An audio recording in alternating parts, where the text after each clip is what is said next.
Haleluya. Halo Bapak Ibu Saudara-saudari terkasih dalam Tuhan Yesus Kristus. Salam sentosa bagi kita semua.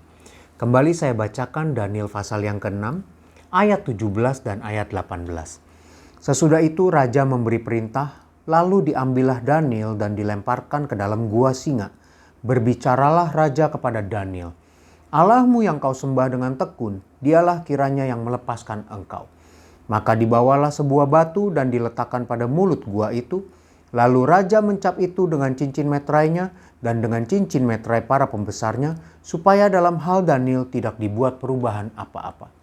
Bapak Ibu Saudara-saudari, kita tahu sama-sama cerita tentang Daniel yang dimasukkan ke gua singa karena dia dijebak oleh pesaing-pesaingnya dengan peraturan, undang-undang yang diajukan kepada raja. Raja menyetujuinya sehingga undang-undang itu harus dilaksanakan.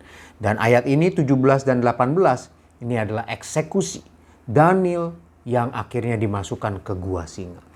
Akan tetapi ada hal yang heran dan ajaib, yaitu Daniel tidak diapa-apakan oleh singa-singa tersebut. Ayat yang ke-22 dan 23. Saya bacakan, lalu kata Daniel kepada raja, "Ya raja, kekallah hidupmu.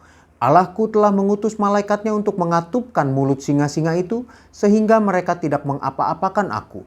Karena ternyata aku tak bersalah di hadapannya, tetapi juga terhadap Tuanku, ya Raja, aku tidak melakukan kejahatan."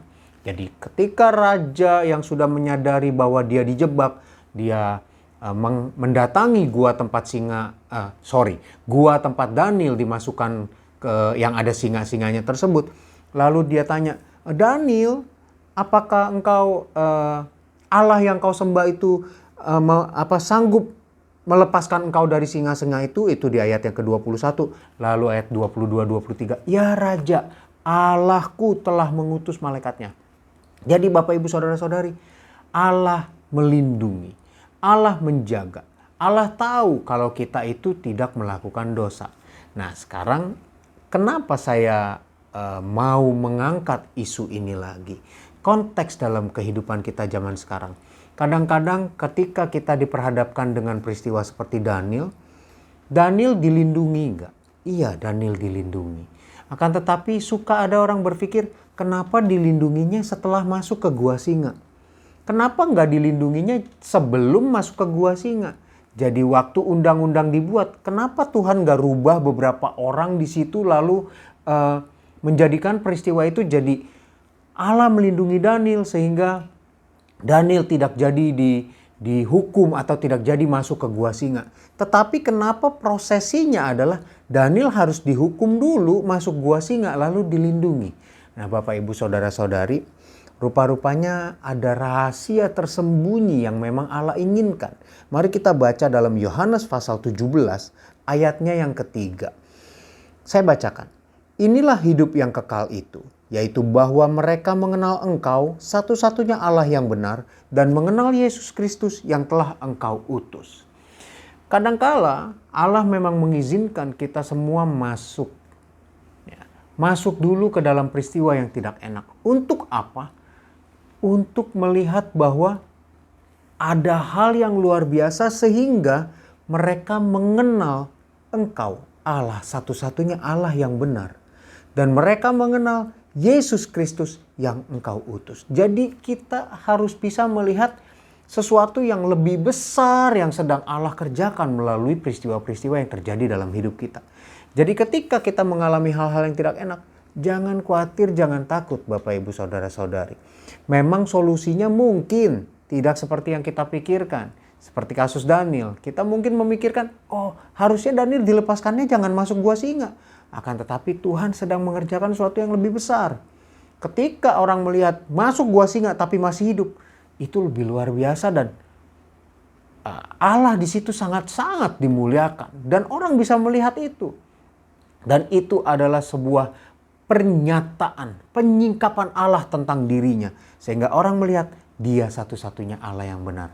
Jadi Bapak Ibu Saudara-saudari, mari kita kuat, tetap percaya. Jangan memaksakan perlindungan Allah itu seperti yang kita inginkan. Tapi mari kita melihatnya dari sisi pandang Allah. Kalau Allah punya sesuatu yang lebih besar, kita ikut percaya saja. Tuhan tolong kita semua, mari kita berdoa. Haleluya, haleluya, haleluya. Tuhan Yesus, terima kasih untuk firman-Mu Tuhan. Kadang-kadang kami memikirkan apa yang berbeda dengan apa yang Kau pikirkan. Kadang-kadang kami ingin melihat apa yang berbeda dengan apa yang Kau lihat Tuhan. Dan melalui menyapa pada hari ini Tuhan, terima kasih Engkau menyatakan Tuhan bahwa biar kami yang memiliki sisi pandang yang Engkau miliki. Kami miliki pikiran yang Engkau miliki ya Tuhan. Dan kami mau percaya kepadamu dan taat menjalani segala sesuatunya tanpa perbantahan. Tuhan tolong kami semua. Terima kasih Tuhan untuk renungan firman-Mu. Dan hamba berdoa hari ini Tuhan bagi umat-umat-Mu, jemaat-jemaat-Mu. Mereka akan melaksanakan aktivitas mereka yang akan menghabiskan akhir pekan bersama keluarga. Tuhan berkati.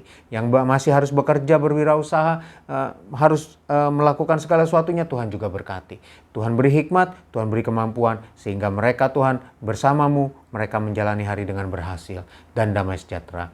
Dan Tuhan dalam melaksanakan semuanya itu, Tuhan jaga lindungi, jauhkan dari segala sesuatu yang jahat.